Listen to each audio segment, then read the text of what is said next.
Psychology কাকে বলে? কি বলে? সাইকোলজি বলে একটা টিচার যতটা জানে তার চাইতেও তার বেশি জানে তার বউ। কিভাবে? যখন একটা শিক্ষক আর একটা শিক্ষকের বউয়ের সাথে যখন ঝগড়া লাগে, তখন শিক্ষকের বউ বলে তুই আমার সাথে বেশি লাগিস না। তুই ঠিকই বলেছিস। উকিল মানে অ্যাডভোকেট, যেখানে সবাইকে আইন শেখাতে, সেইখানেই উকিলের বউ বলে আমাকে আইন শেখাও না।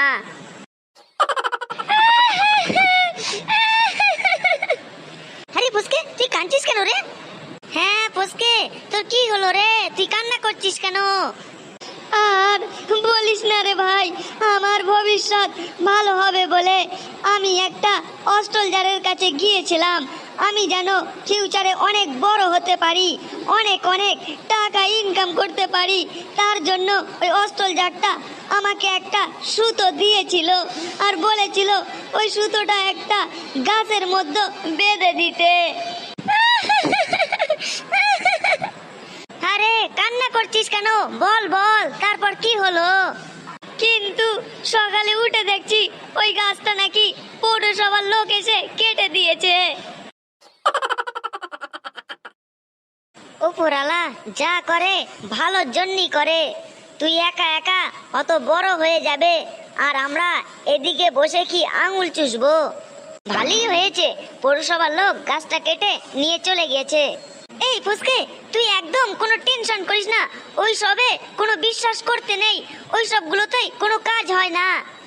থ্যাংক ইউ ভাই, থ্যাংক ইউ আমাকে মোটিভেশন দেওয়ার জন্য। এই ফুসকে, তুই শুধু আমাকে একটা কথা বল না, ওই জ্যোতিষীটা কোথায় থাকে? ওই তো রামপুরে 7 নম্বর সেক্টর। ওই তো আমিও যাব ওই জ্যোতিষীর কাছে, তারপর আমার ভবিষ্যৎটাও উজ্জ্বল করে নেব। আমি তো জানতাম কেলটু ওখানে যাওয়ার জন্য উতাল পাতাল হবেই হবে। এই মদন বড়, তুই আবার কখন আসলি রে? তোর কি মনে নাই? তুই কি ভুলে গেলি সব? টোটো থেকে নামার সময় তুই তো পালিয়ে চলে এলি, আর টোটোওয়ালা আমাকে তোর বন্ধু ভেবে আমার কাছ থেকে ডবল টাকা নিয়ে নিল। আরে মদন বড়, তখন আমার খুব জোরে টয়লেট লেগেছিল। তুই তো টোটো থেকে নামার 1 মিনিট আগেই তো টয়লেট করেছিস, তাহলেও তোকে টাকা দিতে হবে নাই। আমি টাকা দিয়েছি, তোর বাড়িতে আমি খবর দিয়ে দিচ্ছি। তুই আবার বাড়িতে আবার কি বললি রে? আমি এটাই বলেছি, আমার কাছ থেকে ফসকে 500 টাকা ধার নিয়েছে। আমি তো আবার কালকে বাড়ি থেকে 5000 টাকা নিয়েছি, আবার 500 টাকা ধার করেছি। এবার যদি আমি বাড়িতে যাই, আমার কি অবস্থাটা করবে? এই সবাই চুপ, স্যার আসতেছে।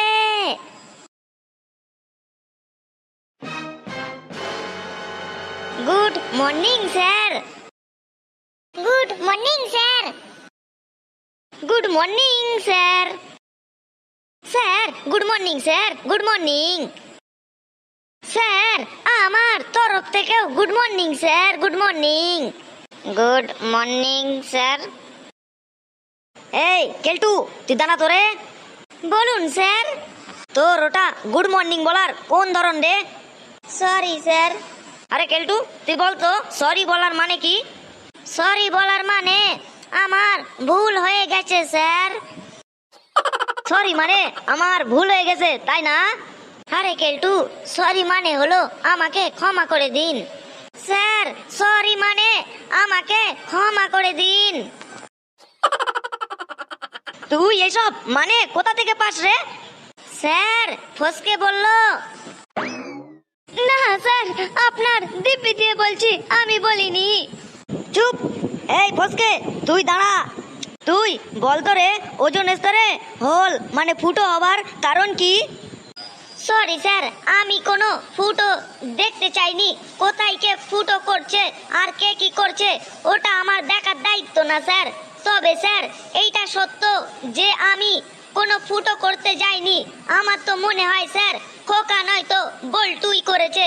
ওদের কাছে স্যার সব সময় পিন থাকে, হয়তো ওরা ফুটো করে দিয়েছে স্যার। তুই আমাকে এইটা আগে বল, তুই বাড়িতে পড়াশোনা করিস না কি করিস? না স্যার, আমি কোনো হল করিনি। ফসকে মিথ্যা কথা বলছে।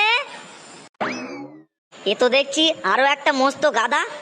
হ্যাঁ আমি জানি তুই করিসনি। এই ফসকে, তুই কথায় কথায় আমাকে কেন দোষারোপ করিস রে? সরি কেলটু ভাই, সরি।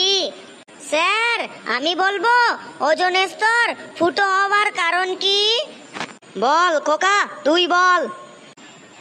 আসলে স্যার, ওজনের স্তর ফুটো হবার প্রধান কারণ হলো মানুষ এই যে সিএফসি গ্যাস প্রচুর প্রচুর পরিমাণে ব্যবহার করে। তার জন্যই এই গ্যাসটি ওজনের ছোট ছোট অণুগুলাকে ভেঙে ফেলে। তার জন্য ওই স্তরটা অনেক পাতলা হয়ে যায়। আর এটা কি আমরা হোল বলে থাকি, আসলে এটা হোল নয়, এটা পাতলা হয়ে যায়। তুই একদম ঠিকই বলেছিস খোকা, তুই এখন বস। এই কেলটু, তুই বলতো রে, প্রাচীন মানুষ যখন লিখতে পারতো না, পড়তে পারতো না, তখন ওরা ওদের মনের ভাব কিভাবে প্রকাশ করতো? স্যার তখন ভাব প্রকাশ করতে তো খুবই সহজ ছিল। প্রাচীনকালে যখন মানুষ খুব খুশি হতো তখন ওরা ধেই ধেই করে নাচতো, আর যখন ওরা দুঃখ পেত তখন ওরা হাউ মাউ করে করতে। কিন্তু যখন ওরা রেগে যেত তখন আপনার মতো চিৎকার করত। এবার তোদের সব কটাকে ফেল করিয়ে দেব। না স্যার, আমাকে শুধু পাস করান দিন।